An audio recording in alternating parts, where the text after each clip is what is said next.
സംയുക്ത trade union ജാഥയ്ക്ക് കൊടുങ്ങല്ലൂരിൽ സ്വീകരണം നൽകി. ജൂലൈ 9 നടക്കുന്ന ദേശീയ പണിമുടക്കിന്റെ പ്രചരണാർത്ഥം സംഘടിപ്പിച്ച സംസ്ഥാന മധ്യമേഖലാ വാഹന പ്രചരണ ജാഥയ്ക്ക് കൊടുങ്ങല്ലൂരിൽ സ്വീകരണം നൽകി. സംസ്ഥാന സെക്രട്ടറി CK ഹരികൃഷ്ണൻ സമ്മേളനം ഉദ്ഘാടനം ചെയ്തു. സംഘാടക സമിതി ചെയർമാൻ PP സുഭാഷ് അധ്യക്ഷത വഹിച്ചു. ജാഥ ക്യാപ്റ്റൻ AITUC സംസ്ഥാന secretary CP Murali, vice captain CITU സംസ്ഥാന secretary ex-MLA M Hamsa, manager TUCI സംസ്ഥാന സെക്രട്ടറി T മിനി എന്നിവർ സ്വീകരണം ഏറ്റുവാങ്ങി. AS Siddharthan, Ullas Kalakkattu, Mushtaq Ali, KV Unnikrishnan, EG Surendran, KA Gopi, MG Kiran, KV Raman എന്നിവർ സംസാരിച്ചു.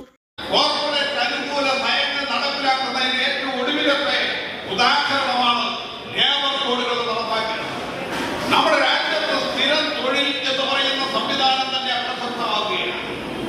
ഞാൻ ആദ്യം തൊഴിൽ നിയമങ്ങൾ മാറ്റിയെഴുതിയതുമായി പറഞ്ഞു. ആ തൊഴിൽ നിയമങ്ങളുടെ ഭൂരിപക്ഷ ഗുണവും സംഘടിത മേഖലയിൽ പണിയെടുക്കുന്ന തൊഴിലാളികൾക്ക്, അസംഘടിത മേഖലയിൽ അല്ലെങ്കിൽ തന്നെ തൊഴിൽ നിയമങ്ങളുടെ യാതൊരു സംരക്ഷണവും ലഭിക്കുന്നില്ല. പാവപ്പെട്ട കയർ തൊഴിലാളി, കശുവണ്ടി തൊഴിലാളി, കൈത്തറി തൊഴിലാളി, ബീഡി തൊഴിലാളി, തയ്യൽ തൊഴിലാളി, തെങ്ങ് കയറ്റ തൊഴിലാളി വരുന്ന സംഘടിതരല്ല. മനുഷ്യമേഖലയിൽ പണിയെടുക്കുന്ന തൊഴിലാളികൾ സംഘടിതരല്ല.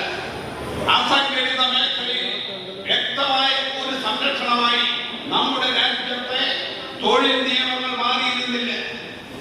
അതുണ്ടാക്കണമെന്ന് ആവശ്യപ്പെടുന്ന സന്ദർഭത്തിലാണ് ഉള്ള സംരക്ഷണം പോലും എടുത്തു കളഞ്ഞുകൊണ്ട് 10% വരുന്ന സംഘടിത മേഖലയുടെ സംരക്ഷണമായി നിന്നിരുന്നത് എന്ന് അഭിമാനത്തോടുകൂടി ചൂണ്ടിക്കാണിക്കാൻ കഴിയുമായിരുന്ന ഈ തൊഴിൽ നിയമങ്ങളെ ഹനിച്ചത്.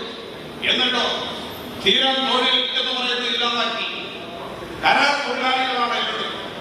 അത് അകം കരാറുണ്ട്, പുറം കരാറുണ്ട്. നരേന്ദ്രമോദിയായി കൊണ്ടുവന്നതാണ് ഫിക്സഡ് ടൈം എംപ്ലോയ്മെന്റ്.